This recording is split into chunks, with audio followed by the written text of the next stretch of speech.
It is day 61 of our hike down to Land's End, and it's 7:21 and we're just leaving camp now. We just camped on that slopey bit of grass and it was probably a bit too slopey. I think we just got away with it, but every time I rolled over on my mat I'd slide down a bit.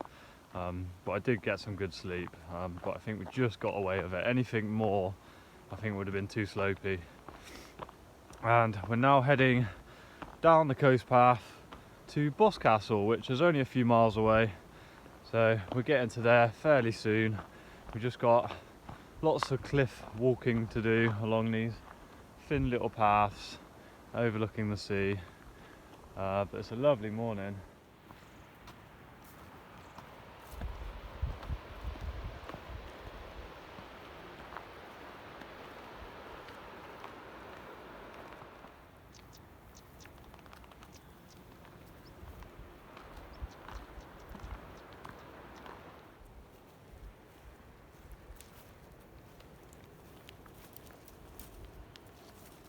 So we've only made it a mile and we're just gonna have a little sit down and eat some oats for breakfast. We're only about a mile and a half up Boscastle now, and I'm trying to do some solar charging. It's very early, but it does trickle charge the GPS watch, but it's not very good at charging the phone this early.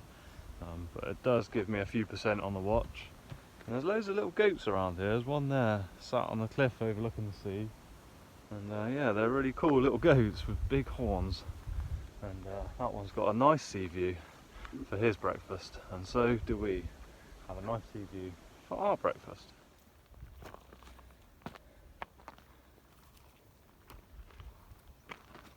There's a mixture of these purple and yellow flowers all the way along the coast path, and it makes for some really nice scenery and nice hiking, and very colourful.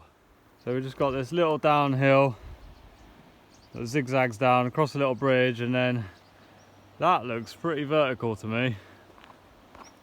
The coast path is making us work hard today.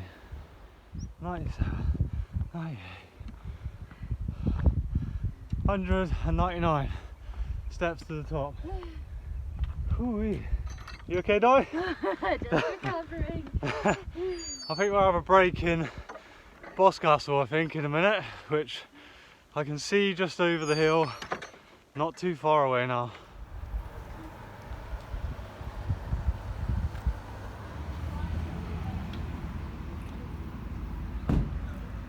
Tasty stir fry.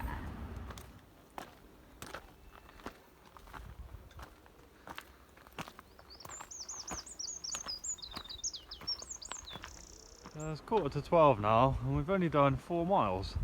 So I'm not quite sure what's happened today. We just seem to be going very slow, but we did a lot of cooking in Boscastle, cooked loads of pasta and stir fry veggies, and I edited and uploaded a video because I'm a little bit behind a few lovely people watching our journey down to Land's End. So now we're only about 3.5 miles away from Tintagel, so it's going to be again just absolutely stunning cliff walks all the way to Tintagel, and every part of this coast path is just absolutely amazing. I'd highly recommend anyone that wants to do one of the UK's national trails to pick the coast path. You don't have to do all 630 miles of it. Any section is pretty good, but this North Cornwall section is probably the best part of the coast path.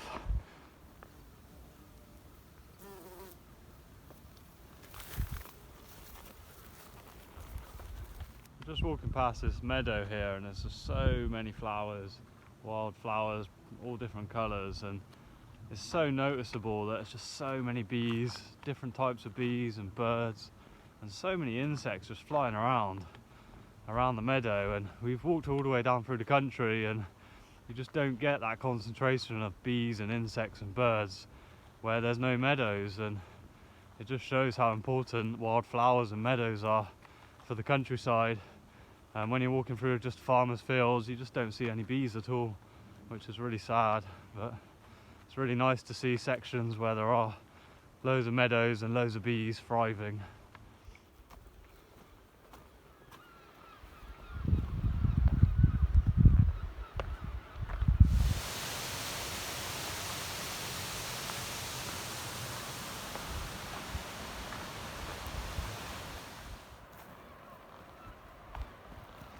It's not a bad place to sit.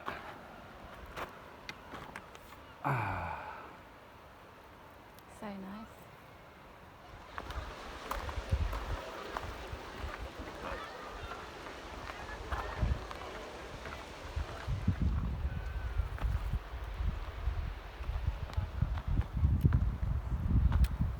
It's 2:30 now, and we're on 8.7 miles.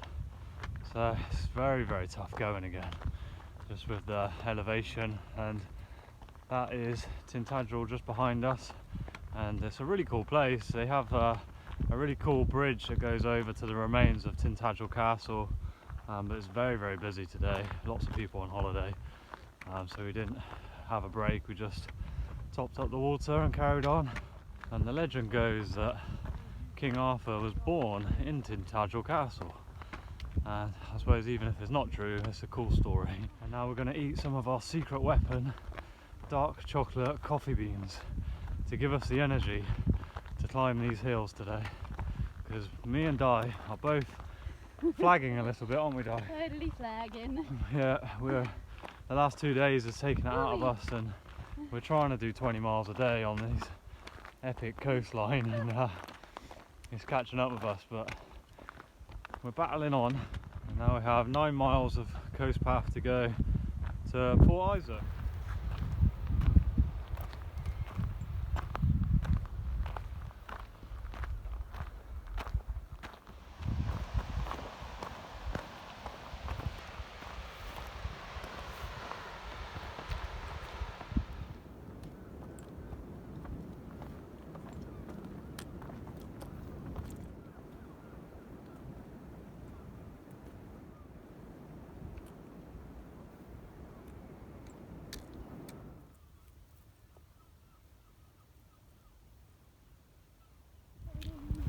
Sailor, what doing? Sailor early. Roll it up, rises, turn up, she rises.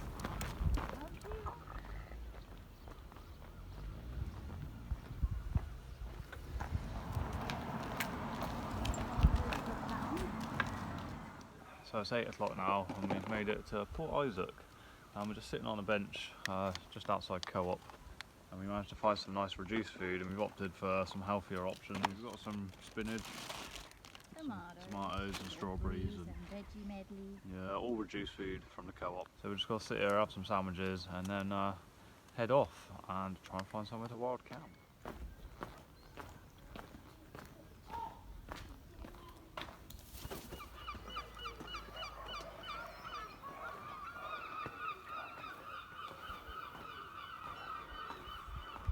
It's 10 to 9 now, and we're just leaving Port Isaac up what I think is the world's steepest country road. It is so steep.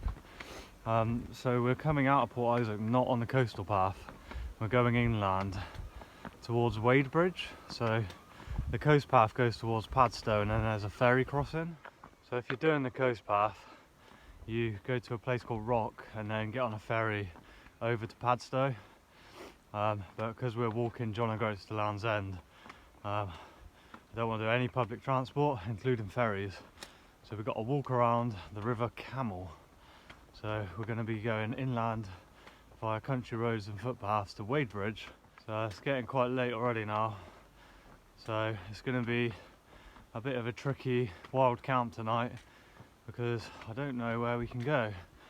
So I think we're just going to have to try Farmers Fields, but we'll see what's coming up. There are quite a few footpaths to try, so we'll see where we end up camping.